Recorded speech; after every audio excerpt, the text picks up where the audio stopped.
Muy buenos días, chicos. Eh, Bienvenidos a esta que sería nuestra primera sesión a distancia. Un tema que quería que retomáramos desde las sesiones pasadas era un repaso sobre lo que son las leyes de Newton acerca de movimiento. Bien, bueno, acá podemos apreciar a Sir Isaac Newton, quien fue padre de la mecánica clásica. Los aspectos de su bibliografía la vamos a dejar para que ustedes realicen una investigación más adelante. A nosotros lo que nos va a importar es determinar sus tres principales postulados o sus tres principales leyes. Dentro de estas encontramos la primera, la cual es conocida como la ley de la inercia. Esta nos dice que todo cuerpo permanecerá en estado de reposo o en movimiento a velocidad constante mientras no interaccione con el medio. ¿A qué se va a referir esto? Esto, para nosotros poderlo entender de mejor manera, debemos de entender cuál es el estado natural de los cuerpos. ¿Y a qué nos vamos a referir con esto? Bien, si nosotros, ustedes ahorita que están en su casa, si ustedes están sentados viendo la computadora, aparentemente sin moverse, podríamos decir que están en reposo. Sin embargo, como ya hemos platicado en sesiones pasadas, en teoría no están en reposo debido a que la Tierra se está moviendo. Sin embargo, nosotros no sentimos el movimiento de la Tierra. Así como para, eh, digamos, organismos microscópicos no sienten el movimiento que nosotros podemos hacer al desplazarnos. Esto lo que nos quiere decir es que todo va a depender del estado o del marco de referencia del observador.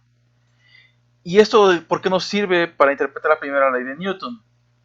Porque, de acuerdo a esta ley, nos dice o establece que no existe un sistema de referencia absoluto. Es decir, que no existe un sistema de referencia mediante el cual yo pueda decir con toda certeza que estoy en movimiento o que estoy en reposo. Ese es uno de los postulados de su primera ley, que no existe un sistema de referencia absoluto. Y entonces lo que vamos a encontrar van a ser dos principales características. Que si el estado de movimiento está en reposo, quiere decir que su velocidad es cero, es decir, que no se está desplazando, no hay desplazamiento, por lo tanto la velocidad es cero. Y el siguiente postulado es que si el cuerpo se mantiene a una velocidad eh, constante, entonces podemos determinar que su aceleración es igual a cero, ya que la velocidad es constante. De acuerdo a estos dos primeros postulados podemos definir la primera ley de Newton o la ley de la inercia. Bien, lo que nos dice la ley de la inercia es que todo cuerpo va a poseer una propiedad llamada inercialidad. Estoy seguro que este concepto lo debieron haber escuchado anteriormente y si no es así, se los explico muy brevemente. La inercialidad se debe a que todo cuerpo posee una oposición a cambiar su estado de movimiento. Ya vimos cuál es el estado de movimiento. Es decir, si un cuerpo está en reposo, no va a querer salir del reposo, o si se encuentra en un movimiento a una velocidad constante, lo mejor para ese, digamos, para ese cuerpo es que mantenga su velocidad constante, es decir, va a generar una cierta resistencia a cambiar su velocidad o a cambiar su estado de reposo. Esta medida o resistencia a este cambio en su estado de movimiento es lo que definiríamos como masa, la cual conocemos y se mide en kilogramos. Yo sé que en este momento tal vez causa un poco de conflicto el decir, bueno, pero si la masa siempre me han dicho que es la cantidad de materia que podemos encontrar en un espacio dado. Y es verdad hasta cierto punto. Sin embargo, para la inercia, o más bien para la propiedad de inercialidad, podríamos determinar que la masa sería la unidad en la cual se mediría la inercialidad, ya que a mayor masa, mayor inercia, es decir, mayor oposición del cuerpo a salir de su posición. Y bueno, de esta forma podríamos determinar lo que sería la inercialidad. Y si hay alguna duda al respecto, pueden acudir al texto de Resnick en física, en el cual aquí hay un breve párrafo que me permití sintetizar, en el cual nos explica la parte de inercialidad. Bueno, en este momento no le voy a dar lectura para que pasemos a la segunda ley de Newton, pero ustedes con calma en casa pueden darle lectura. Muy bien, habiendo definido la primera, antes de que continuemos, es importante abarcar algunos temas como por ejemplo, qué es lo que nosotros entendemos por una fuerza, que si bien lo hemos platicado en clase, vamos a definirlo de una forma más formal. Todo cuerpo en la naturaleza, absolutamente todo, siempre va a realizar interacciones con su medio. Como se los vuelvo a repetir, aunque ustedes aparentemente en este momento están en sus casas, están realizando interacciones, por ejemplo, con su sofá, con su mesa, con su teclado, etcétera, con todo el medio. Por lo cual podemos decir que hay una acción recíproca entre los cuerpos y esta puede ser por contacto o a distancia. ¿A qué se refiere que puede ser por contacto o a distancia? Hace un momento les mencioné algunas interacciones por contacto. Sin embargo, nosotros interactuamos con el sol, por ejemplo, o con la luna. Sí lo hacemos y entonces ese tipo de interacción es a distancia. De ahí que existe, pues, la interacción puede ser por contacto o a distancia. Ahora bien, la medida de esta interacción es lo que nosotros vamos a denominar como la fuerza. Es decir, la fuerza va a ser la cantidad que nosotros estamos interactuando con el medio. Espero haya quedado claro la definición de fuerza. Ahora, la fuerza, debido a su naturaleza, ya que tiene dirección y sentido, nosotros la vamos a definir como un vector para poderla estudiar matemáticamente. Es decir, que si por alguna razón un cuerpo experimenta un cambio en su estado de movimiento, se dice que este cuerpo interaccionó con su medio y esta es la causa por la cual el cuerpo se acelera. Me explico. Si un cuerpo va a una velocidad constante, la única forma que explique que su velocidad cambie es que haya una fuerza que esté interactuando con ese cuerpo. O si un cuerpo está en reposo, lo único que podría explicar que salga del reposo es su interacción con una fuerza. Espero que haya quedado claro esta definición. Y entonces, de acuerdo al enunciado anterior, ahora ya podemos definir formalmente la segunda ley de Newton, la cual nos dice lo siguiente. La dirección de la aceleración es directamente proporcional a la dirección y al sentido de la fuerza resultante e inversamente proporcional a la masa del cuerpo, que en lenguaje matemático lo podríamos escribir de la siguiente forma. La aceleración va a ser directamente proporcional a la fuerza resultante y en un momento más vamos a ver qué es la fuerza resultante. Y esto lo que nos va a querer, o lo que nos quiere decir es que a mayor sea la fuerza, obviamente mi aceleración será mayor. Y la aceleración será inversamente proporcional a la cantidad de masa. Es decir, que a mayor masa, menor aceleración vamos a tener. Muy bien. ¿Y cómo lo podemos ver? Para eso les preparé este pequeño diagrama vectorial, donde podemos apreciar, por ejemplo, del lado izquierdo tenemos un cuerpo de una masa determinada, y tenemos distintas fuerzas que actúan sobre ese cuerpo. Específicamente no nos vamos a meter ahorita a saber qué fuerzas son las que actúan, si es el peso, si es la gravedad, la fricción, etcétera. Simplemente vamos a denominarla como fuerza 1, fuerza 2, fuerza 3 y fuerza 4. Ok. Ahora, si yo me permito ordenarlas de acuerdo al número de fuerzas, es decir, la fuerza 1 con su dirección y su sentido, la fuerza 2 sería esta de aquí, con su dirección y su sentido, la fuerza 3 sería esta, y la fuerza 4. La fuerza resultante, hablando vectorialmente, sería la suma de los vectores de las fuerzas, es decir, sería el vector fuerza resultante, que es el que tenemos aquí. Y entonces, esto es lo que nos explica que la fuerza resultante es directamente proporcional a la aceleración. Más adelante vamos a ver qué aplicaciones tiene esto, jóvenes. Bien, entonces, si yo tengo aquí una fuerza resultante, la dirección y el sentido de la aceleración que se da en el cuerpo de esta masa será exactamente proporcional a la fuerza resultante. Por lo tanto, aquí tengo que la aceleración va a seguir el mismo sentido y la misma dirección que la fuerza resultante y va a ser proporcional a la misma e inversamente proporcional a la masa. Bien, Pero ¿cómo lo podríamos definir de forma matemática, ¿no? Pasando lo que sería el álgebra vectorial? Pues tenemos que la fuerza resultante es igual a la masa por el vector aceleración. Y entonces nosotros podríamos decir que la fuerza resultante es igual a la suma de todas las fuerzas, como anteriormente vimos aquí en el diagrama de vectores. Entonces, podríamos definir que la fuerza resultante es igual a la sumatoria de todas las fuerzas desde igual a 1 y esto sería igual a la masa por la aceleración.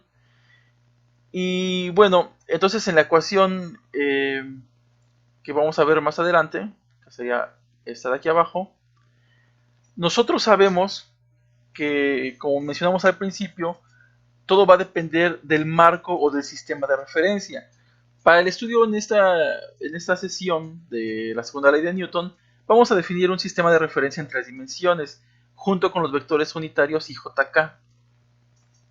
Dado esto, podríamos definir que entonces la sumatoria, o más bien la fuerza resultante, es igual a la sumatoria de las fuerzas en x, en la componente x con el vector unitario y, más la sumatoria de fuerzas yj más la sumatoria de fuerzas en zk.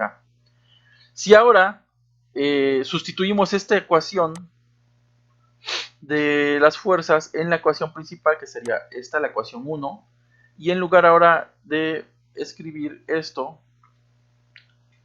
vamos ahora a escribir que la sumatoria de todas las fuerzas, o la fuerza resultante, va a ser igual a la masa del cuerpo por la aceleración, pero la aceleración que tiene en cada componente. Es decir, si estamos trabajando en 3 dimensiones, también tenemos que considerar la aceleración en X, en Y y en Z.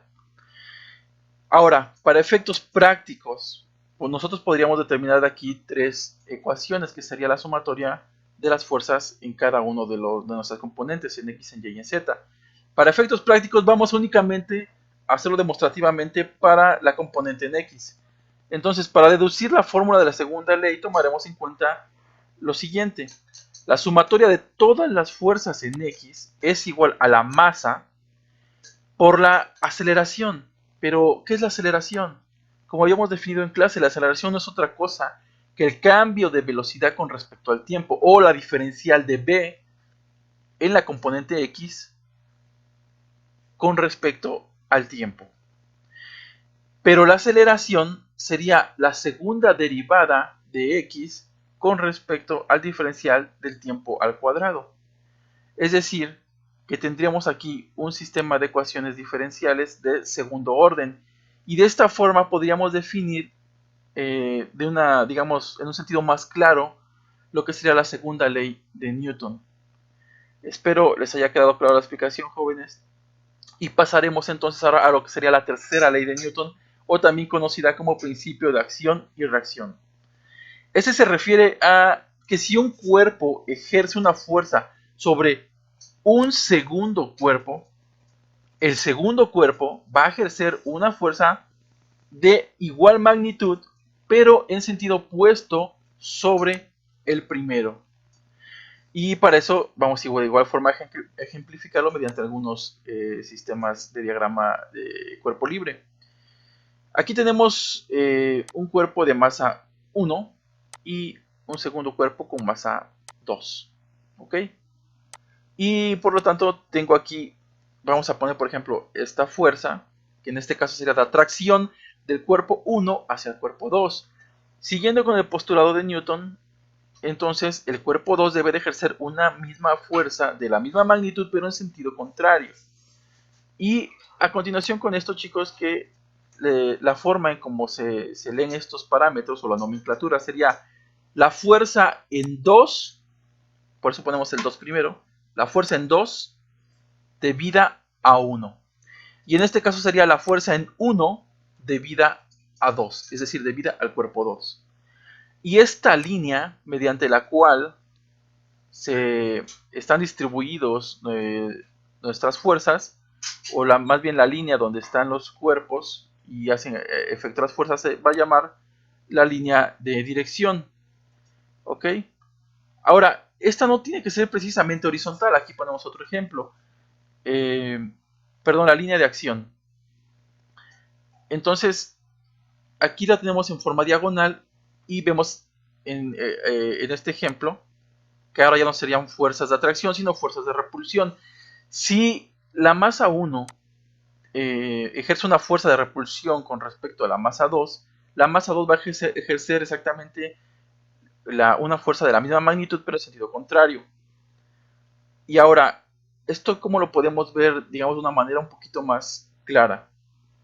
Para eso me permití hacerles este diagrama, donde vamos a tener tres líneas de acción. Recuerden que las líneas de acción son los ejes mediante los cuales se mueven las fuerzas. Aquí vamos a tener el cuerpo de masa 1, el cuerpo de masa 2 y el cuerpo de masa 3. El cuerpo de masa 1 con respecto a la masa 2 ejerce una fuerza de repulsión en color azul y la podemos ver expresada aquí, la fuerza 1 debida a 2 y la fuerza 2 debida a 1. Pero a su vez el cuerpo de masa 1 ejerce una fuerza de repulsión también con lo que sería el cuerpo de masa 3, que podemos ver las fuerzas en color naranja, la fuerza 3 debida a 1 y la fuerza 1 debida a 3.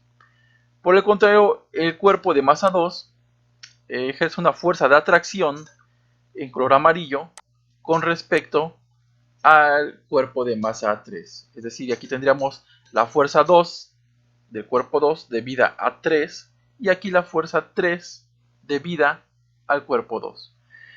Y así podríamos seguirnos infinitamente y poner muchas líneas de acción y ver cómo interactúan las fuerzas. Sin embargo, esto era para que se diera una idea de forma espacial o vectorial de cómo es que se comporta la tercera ley de Newton, la cual conocemos pues como, o en algunos libros la mencionan como acción y reacción. Ahora, otra cosa que no quería dejar de comentarles es que observaran el último diagrama, este de aquí. ¿Qué observan acá, jóvenes? Si quieren, pausen el video un instante y traten de decir o imaginar qué es lo que observan de diferente con respecto al diagrama anterior. Bien, tenemos de igual forma el cuerpo de masa 1 y el cuerpo de masa 2, la fuerza 1 debida a 2 y la fuerza 2 debida a 1. Son exactamente de la misma magnitud y en sentido contrario. Entonces, ¿qué es lo que cambia? Pues cambia que aquí las fuerzas ya no están sobre la línea de acción. Es decir, sí son fuerzas recíprocas, pero ya no están sobre la línea de acción. Esto se puede observar principalmente en fenómenos de teoría electromagnética o electromagnetismo, pero es algo que sí ocurre en la naturaleza. Y esto en física se va a conocer como la tercera ley de Newton débil.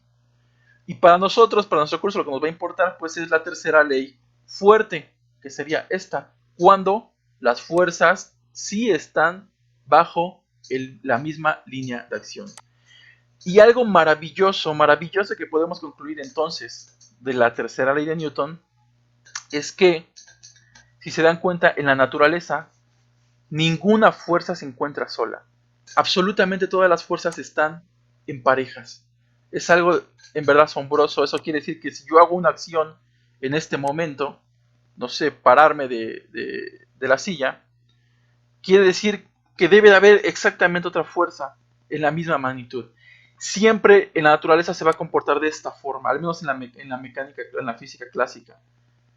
Es algo asombroso lo que llegó a Newton, darse cuenta que las fuerzas no están solas, sino que se encuentran por parejas.